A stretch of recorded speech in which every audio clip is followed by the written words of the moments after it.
And I get along with Zelenskyy, but, I disagree with what he's done. Very, very severely disagree. This is a war that should have never happened, wouldn't have happened. But I'll be speaking to Zelenskyy. The next meeting will be with Zelenskyy and Putin, or Zelenskyy and Putin and me. I'll be there if they need, but I want to have a meeting set up between the two leaders. I was a little bothered by the fact that Zelenskyy was saying, well, I have to get constitutional approval. I mean, he's got approval to go into war and kill everybody, but he needs approval to do a land swap, because there'll be some land swapping going on. I know that through Russia and through conversations with everybody, to the good, for the good of Ukraine. Good stuff, not bad stuff. Also, some bad stuff for both. So there's good and there's bad. But it's very complex because you have lines that are very uneven, and there'll be some swapping, there'll be some changes in land, and the word that they will use is, they make changes. We're going to change the lines, the battle lines. Russia's occupied a big portion of Ukraine.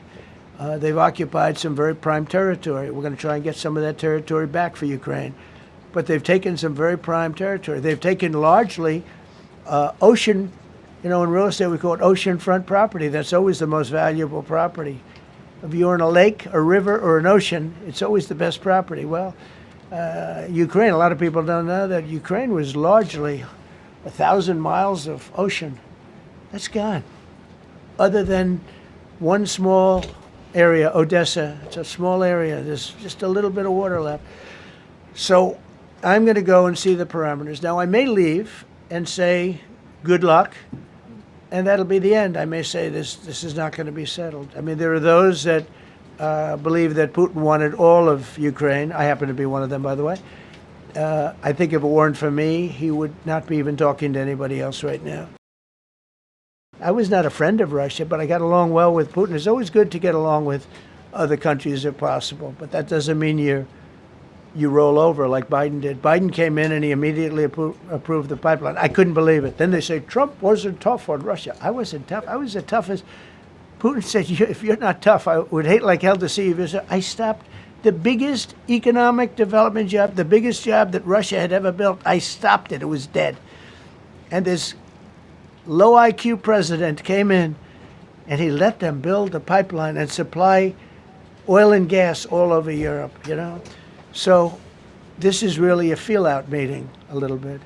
And President Putin invited me to get involved.